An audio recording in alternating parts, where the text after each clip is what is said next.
Welcome to Capitol View on WSIU. I'm Jeff Wiliams, sitting in this week as we take a look at what's making news around the state in Illinois politics.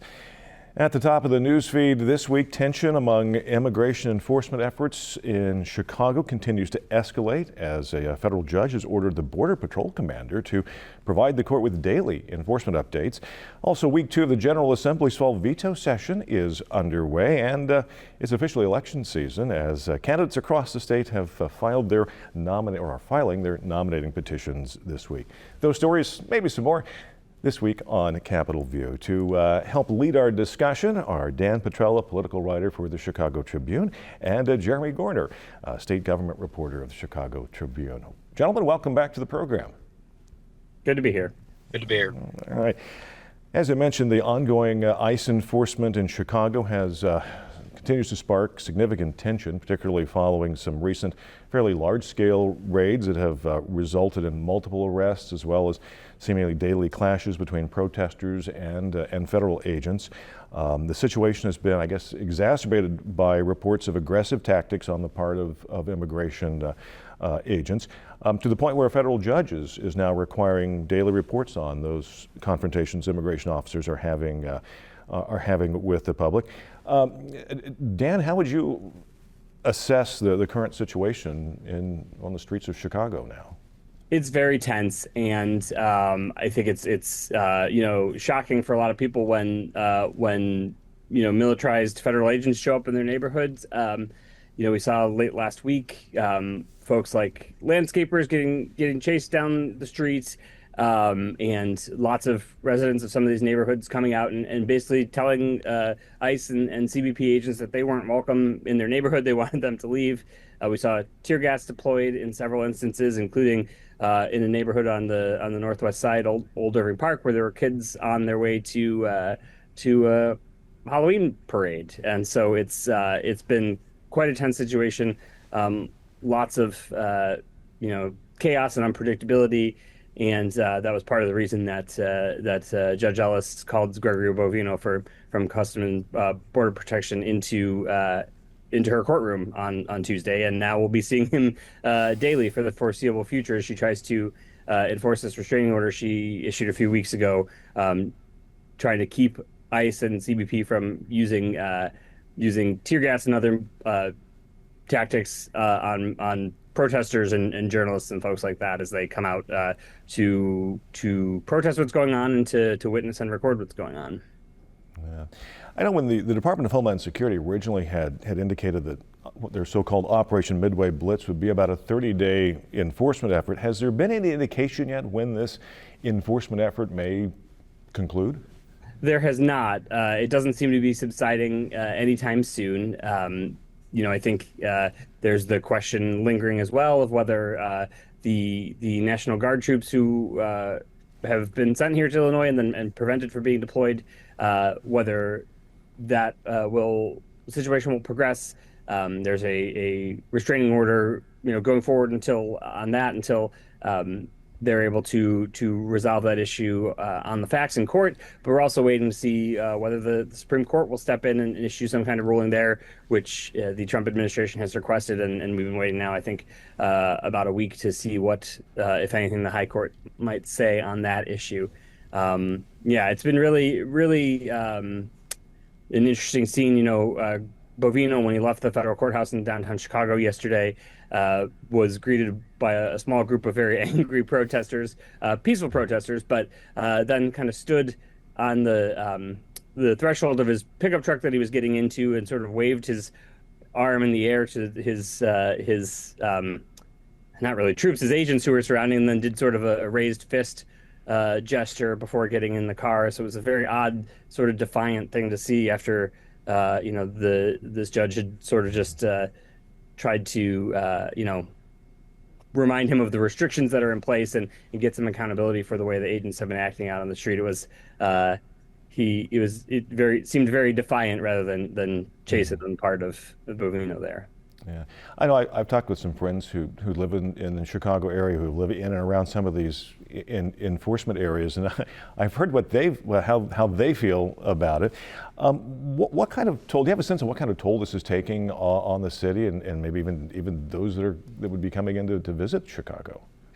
Yeah, it's especially in neighborhoods like Little Village, where you have a large Mexican American population, and other parts of the city where there are large Latino populations. It is instilling a lot of fear. Folks are, going about their lives much more cautiously. There's seen lots of reports of, restaurants that are normally busy and bustling being empty, and I think one of the thing that's sort of surprising about this is just the unpredictability of where these folks in military garb might pop up. Last week we saw them in places like Lincoln Park and Wicker Park, sort of north side neighborhoods that are somewhat diverse, but certainly not heavily Latino enclaves of the city. So, and obviously there are folks who are here illegally who are not Latino. We should specify that, but that seems to really be the emphasis of what ICE and CBP are doing here. So, I don't know that we've seen a huge drop off in tourism or anything like that. I think we'll see, when those numbers come out annually in the future, whether that's the case. But at least anecdotally, there's certainly a lot of tension and fear and anxiety among folks across the city. Yeah, yeah. Jeremy, the veto session obviously is going on. There was some talk earlier about looking at maybe adding some additional restrictions to local law enforcement officers or school resource officers in terms of what help they could provide to ICE enforcement agents. Has there been any movement on any of that during the veto session yet, or is that something that's just kind of on the back burner?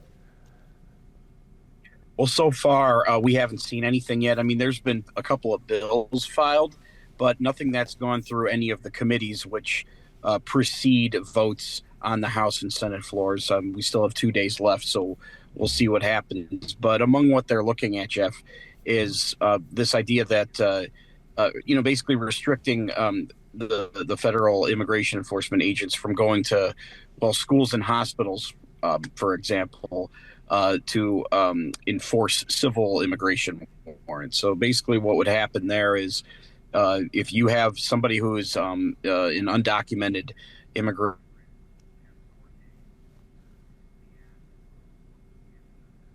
protection know about it. Basically what would happen there is that ideally these agents would wait for them at the courthouse. So once they're done with their court date, they would swoop up and arrest them. But there's legislation that's being discussed that would bar these agents from arresting undocumented immigrants on the grounds of a courthouse. And I believe it would also apply somehow to a hospital. Mm-hmm. Sure. But, the question is about barring law enforcement from wearing masks. We saw a lot of immigration enforcement agents wearing masks on the street, obviously.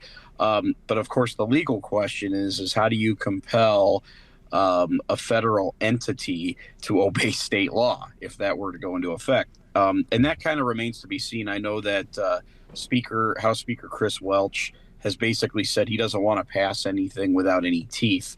One legal advocate for the proposal I talked about for the courthouses had basically said, well, the way around that for the courthouses would be that, the logic is that the courthouses fall, there could be an argument to be made that these courthouses, if they're county courthouses, fall under local or state authority.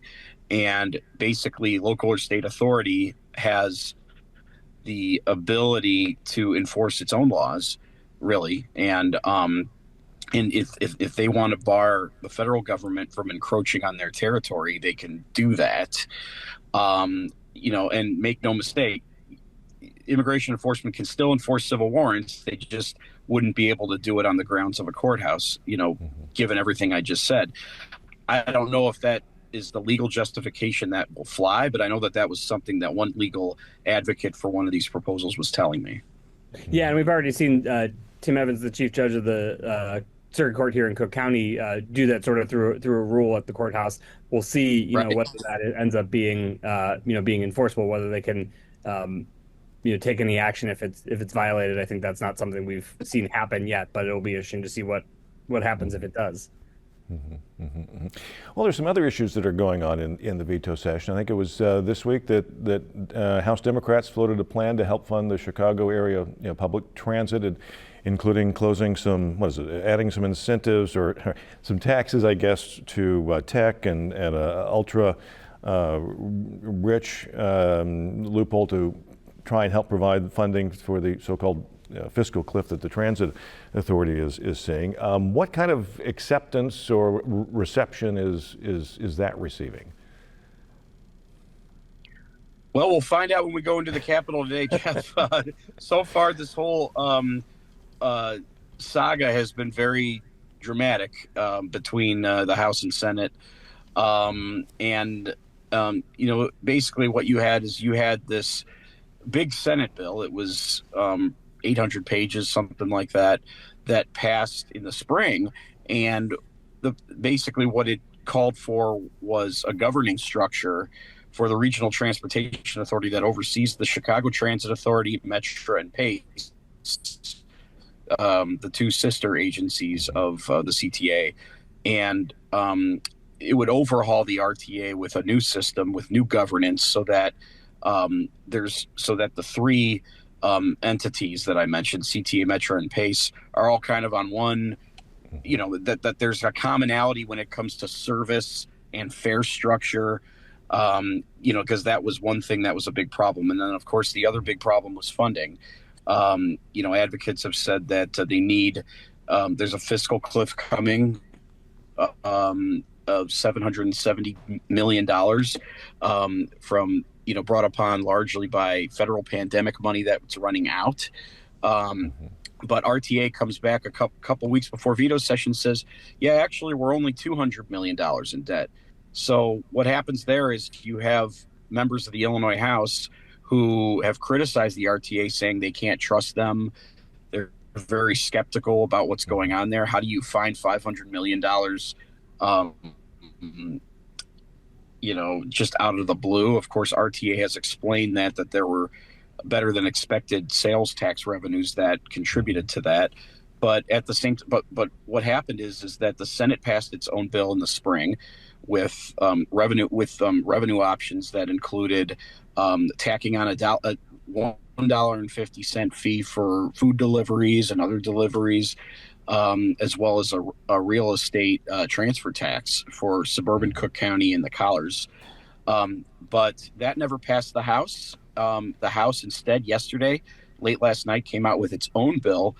Those two revenue enhancements I just mentioned were not in the bill as far as we could tell. This bill's over 1,000 pages, and it includes an a 7% amusement tax. Amusement taxes are for what you would tack on for like sporting events and other entertainment. And then a billionaire's tax has been put into, I believe, at 4.95% is what I saw. And then there's also another sales tax. And then we had heard that they were floating. We couldn't find it in the bill, but one of the things that we were hearing from lawmakers was that, another option was going to be a tax on streaming services like Hulu and Netflix. And altogether, these taxes and others would add up to around $1.5 billion, which is what advocates say they need for Chicago area public transit to function. Now, of course, the question is, well, what about the rest of the state? Because the rest of the state is going to have to pay for some of this. And so that's where we're going to see some divide for sure, if this makes it to the House or Senate floor. And one of the things that the Chicago lawmakers have done is they've thrown downstate some incentives. They said that in the Senate bill, there was $200 million that was included for, I believe it's a little more than 50 downstate transit agencies in 95 counties. I didn't really see anything like that in this new bill, but that's something we're still kind of reviewing. But, you should be ready to see a House and Senate kind of fighting over this, maybe, or at least deliberating over this, but also downstate lawmakers kind of curious about how they're going to benefit.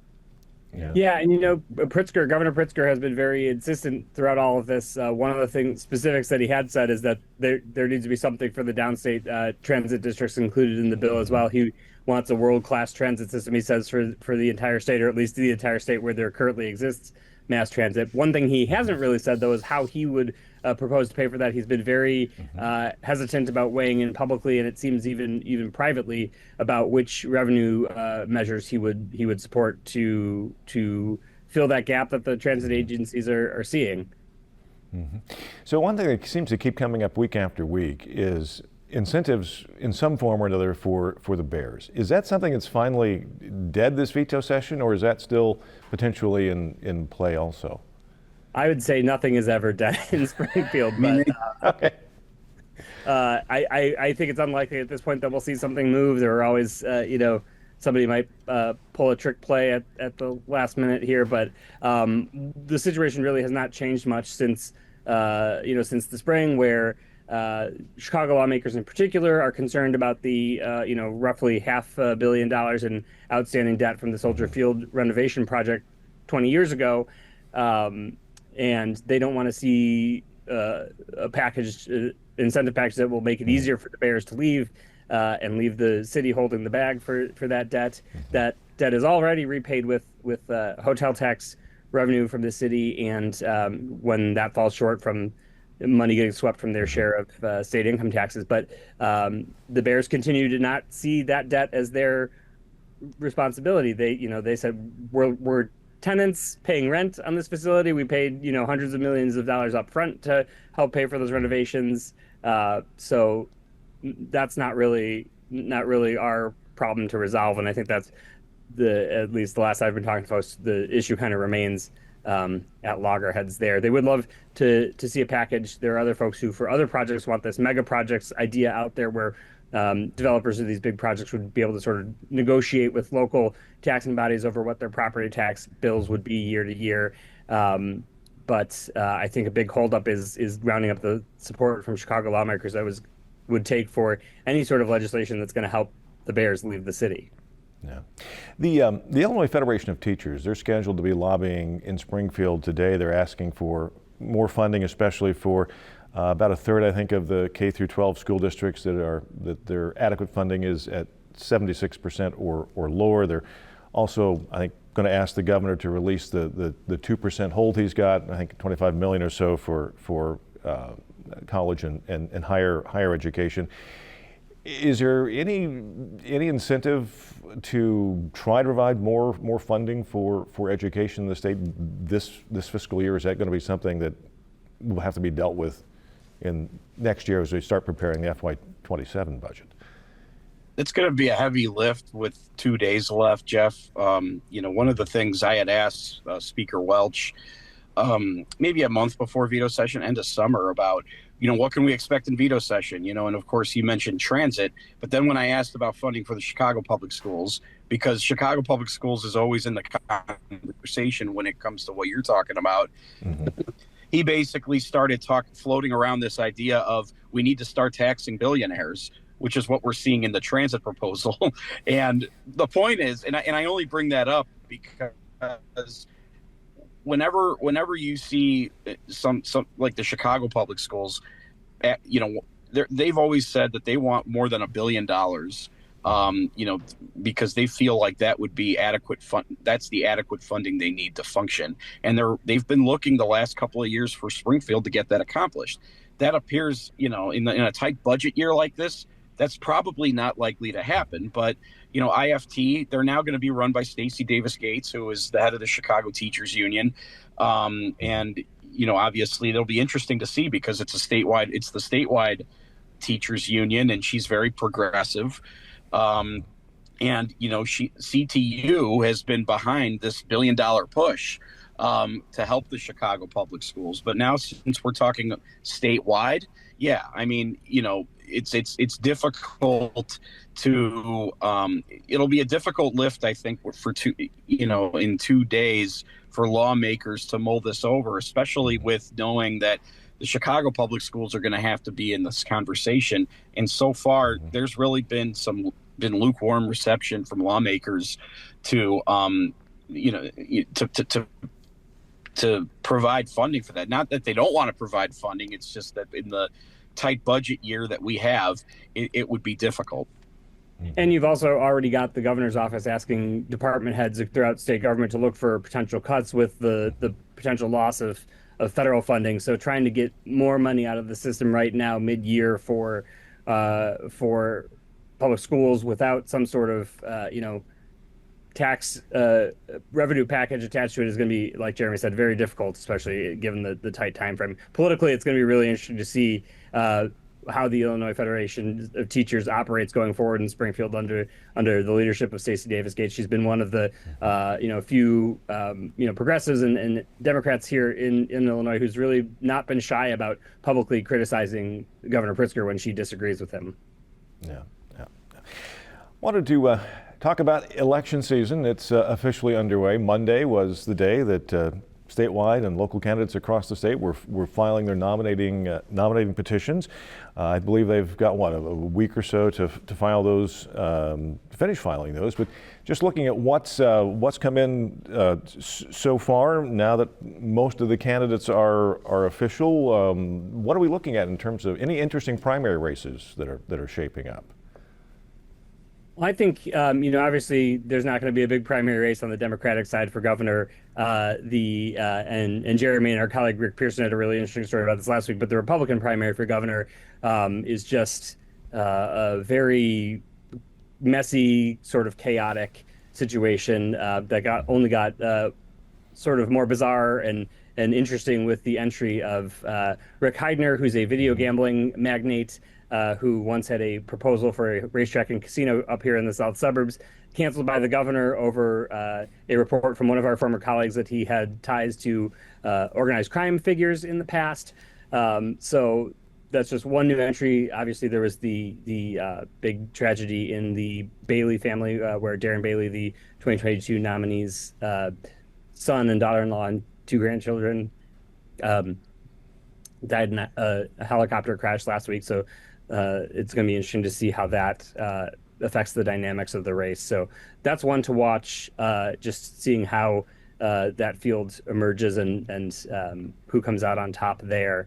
And obviously up here in the Chicago area, there are a whole slew of very crowded congressional races. So one thing I'll be watching over the next week or so when we get to the end of filing is how many people actually got all the signatures they needed in time to actually get their name on the ballot. It just selfishly hoping for a little bit of a winnowing of some of those fields with so many candidates to keep track of. But I know Jeremy's got other races he's watching as well. I don't know if you mentioned this, obviously for U.S. Senate, with Dick Durbin's vacancy. I mean, we saw Raja Krishnamurthy out there, a congressman from the northwest suburbs of Chicago. He was out in Springfield. Obviously, Robin Kelly, another congresswoman from the south suburbs, is running for that Senate seat. Lieutenant Governor Juliana Stratton as well. There's a lot of big money in that race. It's not from who you'd expect, though. I mean, you would think that Governor Pritzker, since he's endorsed the billionaire that he is, you'd think that since he endorsed his lieutenant governor. No, I mean, the front runner when it comes to funding is Raja Krishnamurthy. He's been in Congress a long time. He's been raising a lot of money, and it's served him well so far because he's come out with a slew of TV ads. I don't know, Dan. I don't know if we've seen other TV ads from Juliana Stratton and Robin Kelly yet. But definitely from Congressman Krishnamurthy. And then on the Republican side, we've just seen Don Tracy as a major candidate on the Republican side. He's, of course, the former head of the state Republican Party. So that's definitely, all eyes are on that seat as well, just because it's been occupied so long by, Dick Durbin's become a household name in Illinois. He's been on that seat for about 30 years. And, So that's going to be definitely another race to watch. Yeah. Gentlemen, in the minute and a half or so that we have left, what are each of you got your eyes on this week or the weeks ahead that you're going to be watching? Well, I know Jeremy's going to have his hands full at the Capitol at the end of veto session here. We're taping on Wednesday morning, and hopefully he'll be asleep by sometime in the early morning hours on Friday when session is supposed to wrap up. I will be continuing to watch what's going on here with the immigration enforcement in Chicago, and also helping out, seeing if there are any last minute surprises that pop up down there in Springfield while the rest of us are sleeping. Okay, all right. Well, gentlemen, thank you very much. Dan Petrella, Jeremy Gorner, both of the Chicago Tribune, thank you very much for joining us this week on Capitol View. And I'm Jeff Wiliams. Thank you for tuning in to Capitol View. Have a good week.